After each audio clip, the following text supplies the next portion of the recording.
হরে কৃষ্ণ।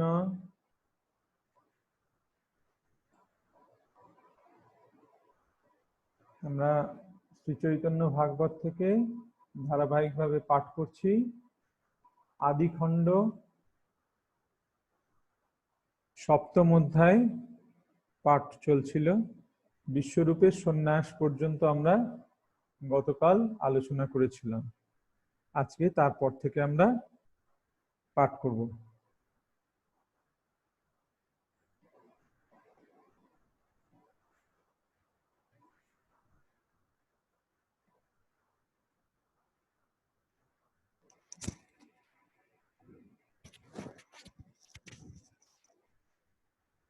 বিশ্বরূপ সন্ন্যাস করিলা কতদিনে, জগতে বিদিত নাম শ্রী শঙ্করারণ্য, চলিলা অনন্ত পথে বৈষ্ণবাগ্রগণ্য। তার নাম হলো শঙ্করারণ্য। বিশ্বরূপের সন্ন্যাসের পরে নাম হলো শঙ্করারণ্য। তিনি সন্ন্যাস নিয়ে গৃহত্যাগ করে চলে গেলেন।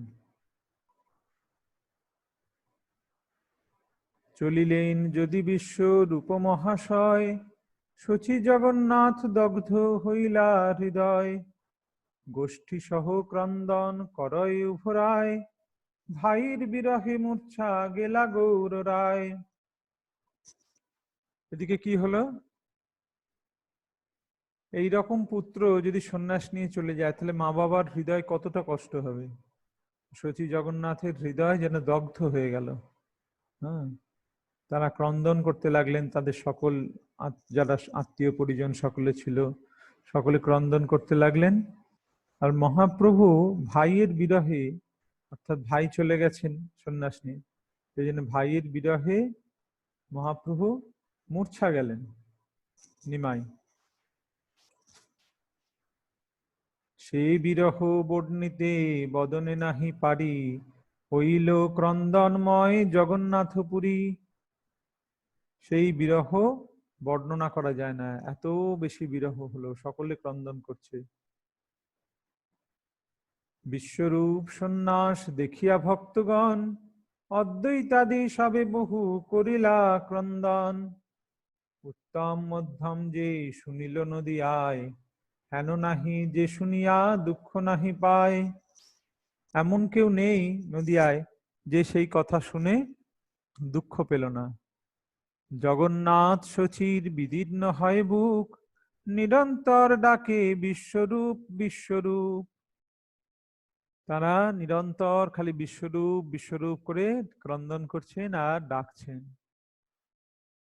পুত্র শোকে মিশ্র চন্দ্র হইলা বিহ্বল, প্রবোধ কর হে বন্ধু বান্ধব সকল। স্থির হও মিশ্র দুঃখ না ভাবিহ মনে, সর্বগোষ্ঠী উদ্ধারিলা সেই মহাজনে। জগন্নাথ মিশ্র বিহ্বল হয়ে গেছেন, এত ক্রন্দন করছেন পুত্র শোকে। বন্ধু বান্ধব যারা আছে তারা এসে তাকে সান্ত্বনা দেওয়ার চেষ্টা করছে। স্থির হও মিশ্র, দুঃখ করো না, তোমার এরকম পুত্র, সে তো সকলকে উদ্ধার করেছে। গোষ্ঠীতে পুরুষ যার করয় সন্ন্যাস, ত্রিকোটি কুলের হয় শ্রীবৈকুণ্ঠে বাস। যার গোষ্ঠীতে অর্থাৎ যার কুলে যার বংশে কেউ সন্ন্যাস গ্রহণ করে, তার 3 কোটি কুল বৈকুণ্ঠে চলে যায়।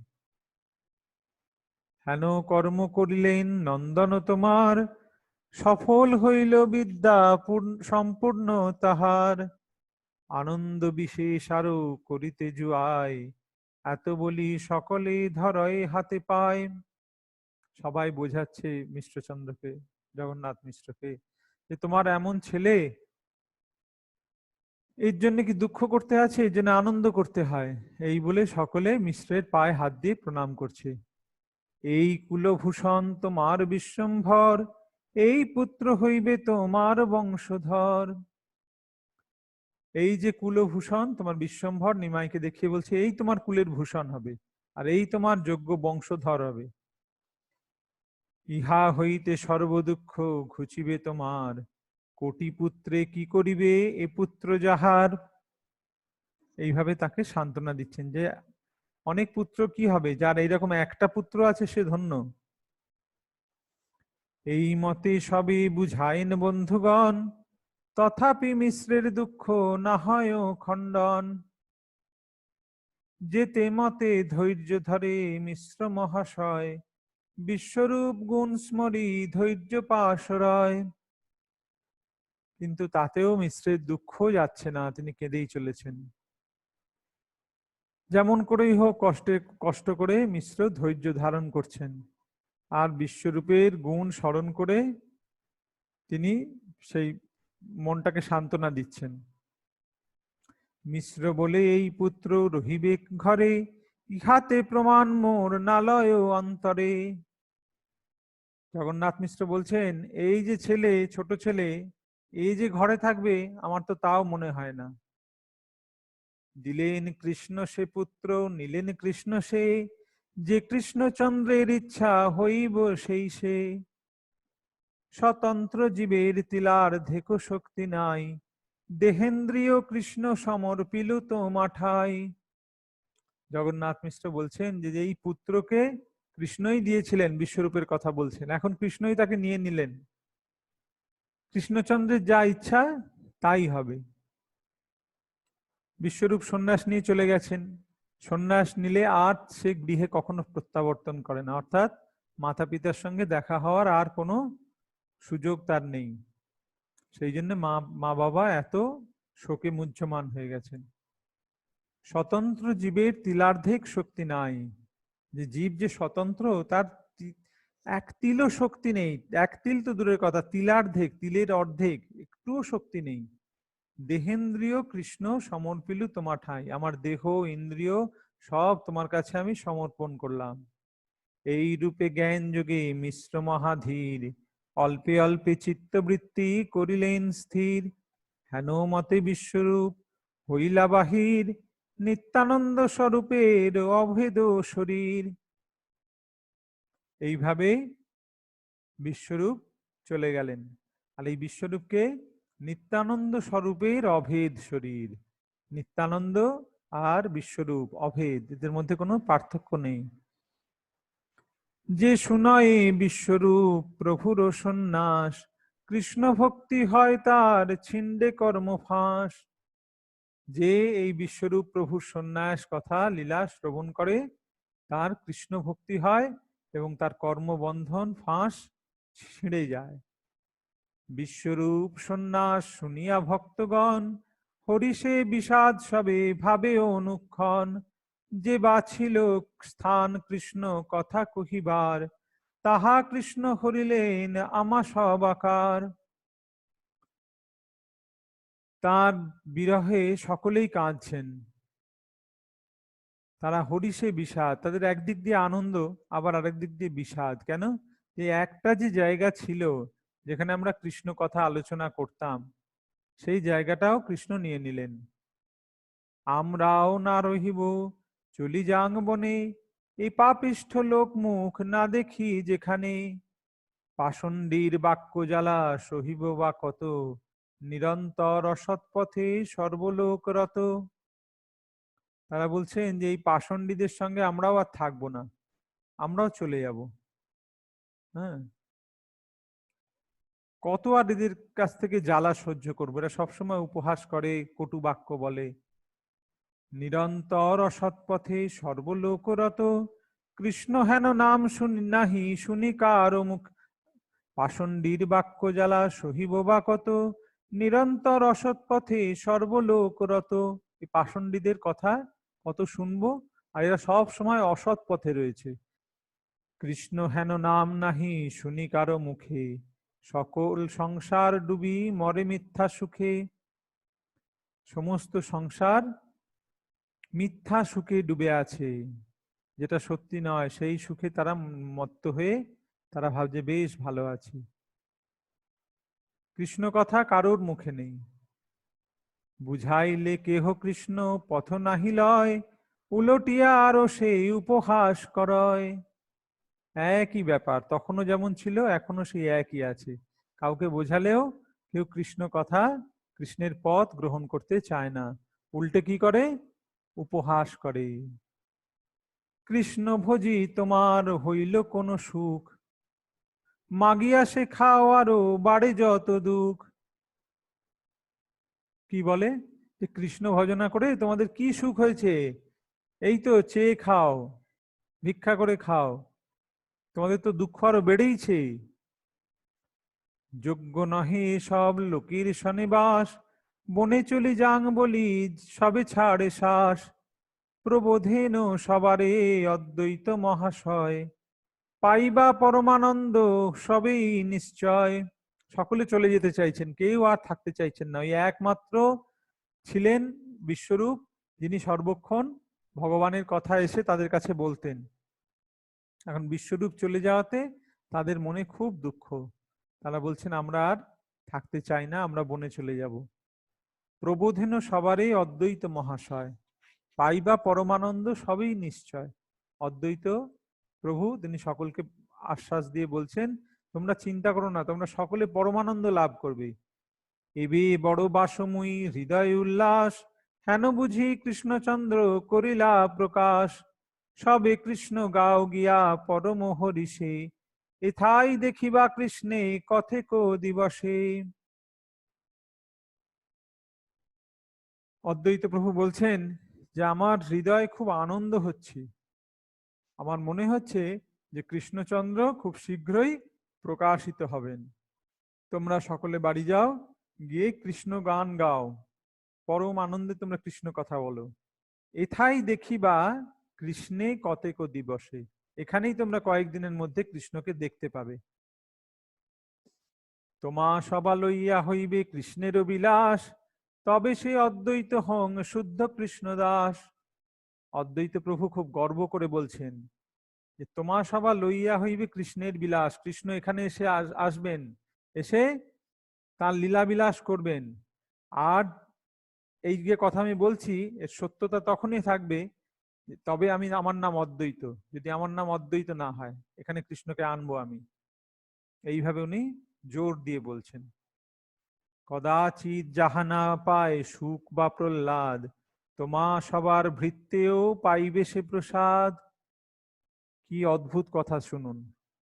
সুখদেব গোস্বামী, প্রহ্লাদ মহারাজ, তারা ভগবানের মহান ভক্ত।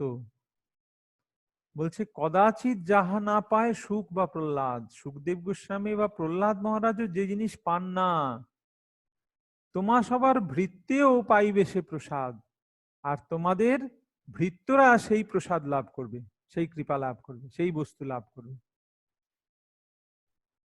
এই হচ্ছে মহাপ্রভুর পার্শ্বদগণের ক্ষমতা। মহাপ্রভুর পার্শ্বদগণের যারা ভৃত্য, তারাও সেই সেই অমূল্য রতন পায়, যেটা সুখ, নারদ, প্রহ্লাদ আদি মহান ভক্তরা, সুখ প্রহ্লাদেরও সেটা সবসময় তারা পান না। শুনি অদ্বৈতের অতি অমৃত বচন, পরম আনন্দে হরি বলে ভক্তগণ। হরি বলি ভক্তগণ করয় হুঙ্কার, সুখময় চিত্তবৃত্তি হইল সবার। সকলে তখন হুঙ্কার করে হরি বল হরি বল হরি বল বলছে। কেন? কারণ অদ্বৈত প্রভু এইরকম প্রতিজ্ঞা করেছেন যে আমি কৃষ্ণকে এনে তোমাদের সামনে দেখাবো। সকলে সেই কথা শুনে আনন্দে ভক্তগণ হুঙ্কার দিয়ে হরি বল করে চিৎকার করেছেন। শিশু সঙ্গে ক্রীড়া করে শ্রী গৌর সুন্দর, হরিধ্বনি শুনে যায় বাড়ির ভিতর। আর বাইরে গৌর সুন্দর মহাপ্রভু তার শিশুদের, ছোট ছোট বাচ্চাদের সঙ্গে খেলা করছিলেন। এইরকম হরিধ্বনি হয়েছে শুনে মহাপ্রভু ভেতরে, বাড়ির ভেতরে প্রবেশ করেছেন, অদ্বৈতের বাড়ির ভেতরে। সবাই জিজ্ঞেস করছে কি কার্য হই আইলা বাপ, বলে ভক্ত গণে, প্রভু বলে তোমরা ডাকিলে মোরে কেনে। সব ভক্তরা বলছে কি বাবা তুমি কেন এলে? ছোট শিশু তো চলে এসেছে ঘরের মধ্যে। ওনারা হরিবোল বলেছেন আর নিমাই বাড়ির ভেতরে প্রবেশ করেছে। তখন সবাই বলছে বাবা কি হলো, তুমি কেন বাড়িতে এলে? প্রভু বলে তোমরা ডাকিলে মোরে কেনে, তোমরা আমাকে ডাকলে কেন? তাই তো আমি এলাম। এইভাবে মহাপ্রভু তার পরিচয় বলছেন, কিন্তু তার মায়ার প্রভাবে ভগবান তার মায়ার দ্বারা নিজেকে আচ্ছন্ন করে আবরণ করে রাখেন, যাতে কেউ তাকে চিনতে না পারে। চিনে ফেললে লীলার রস কমে যায়। সেই জন্য চিনতে দেন না ভগবান। এত বলি প্রভু শিশু সঙ্গে ধাইয়া যায়, তথাপি না জানে কেহ প্রভুর মায়ায়। প্রভুর মায়ায় প্রভুকে কেউ চিনতে পারছে না, এই কথা বলে মহাপ্রভু আবার সেই বাচ্চাগুলোর সঙ্গে খেলতে চলে গেলেন। যে অবধি বিশ্বরূপ হইলা বাহির, তদবধি প্রভু কিছু হইলা সুস্থির। নিরবধি থাকে পিতা মাতারও সমীপে, দুঃখ পাশরয়ে যেন জননী জনকে। তারপর থেকে বিশ্বরূপের সন্ন্যাসের পর থেকে দাদা চলে যাওয়ার পর মহাপ্রভু একটু সুস্থির হয়েছেন, সবসময় বাবা মার কাছে থাকেন, হ্যাঁ, যাতে বাবা মার দুঃখ কষ্ট না পায় সেইটার জন্য তিনি সবসময় বাবা মার কাছে থাকেন। খেলা সম্বরিয়া প্রভু যত্ন করি পড়ে, তিলার্ধেক পুস্তক ছাড়িয়া নাহি নড়ে। একবার যে সূত্র পড়িয়া প্রভু যায়, আর বার উলটিয়া সবারে ঠেকায়। সারাক্ষণ প্রভু গ্রন্থ নিয়ে পড়েন, গ্রন্থ ছাড়া তিনি থাকেনই না, সবসময় বই পড়ছেন। আর যেটা একবার পড়েন সেটা তার সম্পূর্ণ কণ্ঠস্থ হয়ে যায়, পরের বারে তার সেটা দিয়ে অন্য লোককে তিনি পরাজিত করে দেন। দেখিয়া অপূর্ব বুদ্ধি সবেই প্রশংসে, সবে বলে ধন্য পিতা মাতা হেন বংশে। সন্তোষে কহেন সবে জগন্নাথ স্থানে, তুমি তো কৃতার্থ মিশ্র এহেন নন্দনে। সকলে দেখে তার বুদ্ধি দেখে অপূর্ব হয়ে যায়, এই কি অপূর্ব বুদ্ধি, এইটুকুনি বালক একবার যেটা পড়ে সেটা আর ভোলে না, সেটা ঠিক মনে রাখে। সবাই জগন্নাথ মিশ্রকে বলেন যে তুমি তো কৃতার্থ, তুমি ধন্য যে তোমার এইরকম ছেলে। এমত সুবুদ্ধি শিশু নাহি ত্রিভুবনে, বৃহস্পতি জিনিয়া হইবে অধ্যয়নে। এইরকম বুদ্ধিমান ছেলে ত্রিভুবনে পাওয়া যায় না, বৃহস্পতির থেকেও ইনি অধিক জ্ঞান অর্জন করবেন।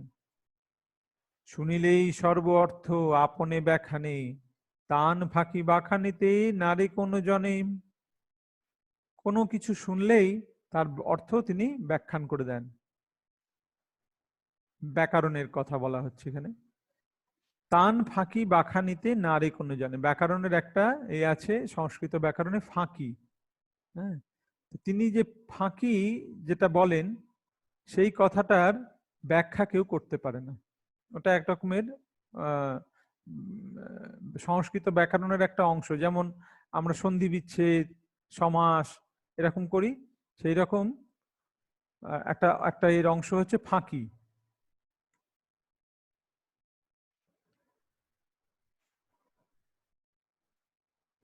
শুনিয়া পুত্রের গুণ জননী হরিশ, মিশ্র পুনঃ চিত্তে বড় হয় বিমরিশ। এই কথা শুনে, পুত্রের গুণের কথা শুনে কার বেশি আনন্দ হয়, মায়ের না বাবার? মায়ের। মা গুণ একবারে, মা একবারে খুব আনন্দ, ছেলে আমার বিরাট বিদ্বান। মিশ্র পুনঃ চিত্তে বড় হয় বিমরিশ, কিন্তু মিশ্রের মনটা কিন্তু বিমর্ষ হয়ে যায়, ছেলে এত পণ্ডিত, মনটা দুঃখ হয়ে যায়। কেন দুঃখ হয়ে যায়? ভয় পায়। শচী প্রতি বলে জগন্নাথ মিশ্র বর, ইহ পুত্র না রহিবে সংসার ভিতর। এই মতো বিশ্বরূপ পড়ি সর্বশাস্ত্র, জানিলা সংসার সত্য নহে তিল মাত্র। তিনি বলছেন শচী মাতাকে যে দেখো, এই ছেলেও কিন্তু সংসারে থাকবে না, এই রকম পড়ে বিশ্বরূপ সব শাস্ত্র পাঠ করে সে বুঝতে পারলো যে সংসার সত্য নয়, তাই সে ঘর ছেড়ে দিয়ে সন্ন্যাসী হয়ে চলে গেল। আর এই বিশ্বম্ভর নিমাইও সেই একই পথে চলেছে, এও এরকম পণ্ডিত, এও এরকম সর্বশাস্ত্র পাঠ করছে, এও তো গৃহত্যাগ করে চলে যাবে। সর্বশস্ত্র মর্ম জানি বিশ্বরূপ ধীর, অনিত্য সংসার হইতে হইলা বাহির। বিশ্বরূপ যখন জানতে পারলেন যে সর্বশাস্ত্রের মর্ম কি, যে সংসার সত্য নয়, তখন তিনি গৃহত্যাগ করে চলে গেলেন। ইহ যদি সর্বশাস্ত্রে হইবে জ্ঞানবান, ছাড়িয়া সংসার সুখ করিবে পয়ান। এই পুত্র সবে দুই জনের জীবন, ইহারে না দেখিলে দুই জনের মরণ। মা বাবা দুজনে বলছেন, বাবা বলছেন যে এই ছেলে হচ্ছে আমাদের দুজনের জীবন, একে যদি আমরা দেখতে না পাই তাহলে আমাদের দুজনেরই মৃত্যু হবে। অতএব ইহার পড়িয়া কার্য নাই, মূর্খ হইয়া ঘরে মোর রহুক নিমাই। বাবা বলছেন অতএব এর পড়াশোনা করে আর কাজ নেই, আমার নিমাই মূর্খ হয়ে বাড়িতে থাকুক। শচী বলে মূর্খ হইলে জীবে কো কেমনে, মূর্খের তো কন্যাও না দিবে কোন জনে। সচী মাতা বলছেন মূর্খ হলে কি করে জীবন ধারণ করবে, জীবিকা কি করবে? আর মূর্খ হলে কেউ কন্যাও দেবে না, বিবাহও হবে না। মিশ্র বলে তুমি তো অবোধ বিপ্রসূতা, হর্তা কর্তা ভর্তা কৃষ্ণ সবারও রক্ষিতা। তখন জগন্নাথ মিশ্র বলছেন তুমি তো বেশ মানে ব্রাহ্মণের মেয়ে, তুমি অতটা তোমার জ্ঞান বুদ্ধি নেই। আসলে কে রক্ষা করে? হর্তা কর্তা ভর্তা কৃষ্ণ, এই সমস্ত কিছুর মালিক হচ্ছে কৃষ্ণ। হর্তা কর্তা, ভর্তা মানে হচ্ছে স্বামী, কৃষ্ণ হচ্ছে সবকিছুর স্বামী, সবার রক্ষিতা, তিনি সকলকে রক্ষা করছেন। জগৎ পোষণ করে জগতের নাথ, পাণ্ডিত্য পোষয় কে বা কহিল তোমাত। জগৎ পোষণ করে জগতেরও নাথ, জগতের নাথ জগন্নাথ ভগবান শ্রীকৃষ্ণ, তিনি সমগ্র জগৎকে পোষণ করেন, সকলকে সকলের পালন করেন, তিনি তাদের সকলের আহার যোগান তিনি। পাণ্ডিত্য পোষয় কে বা কহিল তোমাত, যে পাণ্ডিত্য হলে ওর ভরণ পোষণ হবে এটা তোমায় কে বললো? কি বা মূর্খ কি পণ্ডিত যাহার যেখানে, কন্যা লিখিয়াছে কৃষ্ণ সে হইবে আপনে। সে মূর্খই হোক আর পণ্ডিত হোক, যার যেখানে বিয়ে হওয়ার কথা যার সঙ্গে, তার সঙ্গে সেখানে তার বিয়ে হবেই। কুল বিদ্যা আদি উপলক্ষণ সকল, সবারই পোষয় কৃষ্ণ কৃষ্ণ সর্ববল। কুল বিদ্যা এসব হচ্ছে শুধুমাত্র উপলক্ষণ, এগুলো কোনো উপলক্ষ, এগুলো আসল জিনিস না। এটা আমরা জগতে দেখতেও পাই, কত বিদ্বান লোক সে টাকা রোজগার করতে পারছে না, আর গণ্ড মূর্খ দেখবেন কোটি কোটি টাকা রোজগার করছে। কত, এই দেখুন ধীরুভাই আম্বানি লেখাপড়া জানতো না, ভারতের সব থেকে বড় ইন্ডাস্ট্রিয়ালিস্ট। আর কত পণ্ডিত ব্যক্তি রয়েছে, তারা কিন্তু টাকা রোজগার করতে পারছে না। সবারই পোষয় কৃষ্ণ কৃষ্ণ সর্ববল, সাক্ষাৎ এই কেনে না দেখো তো আমাতো, পড়িয়াও আমার ঘরে নাহি কেন ভাত। তিনি নিজের উদাহরণ দিয়ে বলছেন যে আমাকেই দেখো না, আমি তো পণ্ডিত, পড়িয়াও আমার ঘরে নাহি কেন ভাত। আমি তো পণ্ডিত, তবু আমার অন্নাভাব কেন, আমি এত গরিব কেন? ভালো মতে বর্ণ উচ্চারিতে ও যে নারে, সহস্র পণ্ডিত গিয়া দেখো তার দ্বারে। যে ভালো করে বর্ণ উচ্চারণ করতে পারে না, গিয়ে দেখো সহস্র পণ্ডিত, হাজার হাজার পণ্ডিত তার দ্বারে গিয়ে দাঁড়িয়ে আছে। অতএব বিদ্যা আদি না করে পোষণ, কৃষ্ণ সে সবার করে পোষণ পালন। অতএব বিদ্যা আদি এসবের দ্বারা পোষণ হয় না, আসল পোষণ কে করেন? কৃষ্ণ। এই কথাটা কিন্তু খুব খাঁটি কথা, এটা যদি বুঝতে পারি তাহলে আমাদের অনেক কিছু হয়ে যাবে। যে আমরা যা কিছু করি, যেমন আমরা বলি না যে আমরা সুখের চেষ্টা করি, যে সুখের অন্বেষণ করি, আমরা সুখের জন্য আমরা কত কাজ করি, যে আমি যদি না খাটি তাহলে সুখের মুখ দেখবো কি করে? সংসারের জন্য সারাদিন খাটছি, দুটো পয়সা রোজগার করবে তবে তো সুখের মুখ দেখবে। সুখ আর দুঃখ এই দুটো জিনিসই কিন্তু আপনা থেকেই লাভ হয়, এর জন্য কোনো প্রয়াসের প্রয়োজন হয় না। এই কথাটা শুনতে খুব অদ্ভুত লাগবে, কিন্তু কথাটা কিন্তু একদম শাস্ত্রসম্মত কথা। যেমন দুঃখের জন্য কি কোনো প্রয়াস করতে হয়? দুঃখ আপনা থেকেই এসে উপস্থিত হয়, হাজার চেষ্টা, হাজার এড়াতে চাইলেও দুঃখ এসে উপস্থিত হয়। আজকে যে এই করোনা ভাইরাসের জন্য সারা পৃথিবীতে যে দুঃখ সৃষ্টি হয়েছে, এটাকে কেউ এড়াতে পেরেছে? কেউ এড়াতে পারছে না। দুঃখ যখন আসবে সে আসবেই। আবার তেমনি সুখও যখন আসবে, যার কপালে যতটা সুখ আছে লেখা, সে ততটা সুখ পাবে। সেই সুখের যখন সময় হবে, আপনা থেকেই তার জীবনে সুখ আসবে, সে তার জন্য প্রয়াস করুক আর নাই করুক।